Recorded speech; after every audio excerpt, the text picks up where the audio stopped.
৭৫-এ ১৫ আগস্টের পর জিয়াউর রহমান দেশের হাল না ধরলে বাংলাদেশে গৃহযুদ্ধ শুরু হতো বলে মন্তব্য করেছেন বিএনপির স্থায়ী কমিটির সদস্য সাবেক মন্ত্রী ইকবাল হাসান মাহমুদ টুকু। তিনি বলেন, দেশের মানুষ এখন নির্বাচনমুখী হয়েছেন, দেশের মানুষ পিআর পদ্ধতি বুঝেও না, তা জানো না।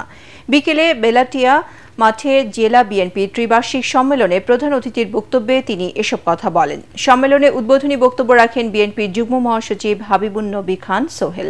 জেলা বিএনপির সভাপতি ফরিদুল কবির তালুকদার শামীমের সভাপতিত্বে এবং জেলা বিএনপির সাধারণ সম্পাদক অ্যাডভোকেট ওয়ারেস আলী মামুনের সঞ্চালনায় অনুষ্ঠিত সম্মেলনে আরও বক্তব্য রাখেন বিএনপির যুগ্ম মহাসচিব সৈয়দ ইমরান সালেহ প্রিন্স, বিএনপির কেন্দ্রীয় কমিটির কোষাধ্যক্ষ এম রশিদুজ্জামান মিল্লাত সহ কেন্দ্রীয় ও স্থানীয় নেতাকর্মীরা।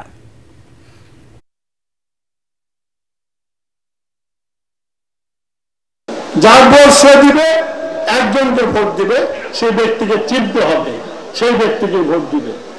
পিয়ার মানুষ খায়ও না, পড়েও না, বিশ্বাসও করে না। নির্বাচন অপরিহার্য। সুতরাং আমরা দেশের মানুষ, আমি যতদূর দেখি সারা বাংলাদেশের ঘুরে যে মানুষ নির্বাচনমুখী হয়ে গেছে।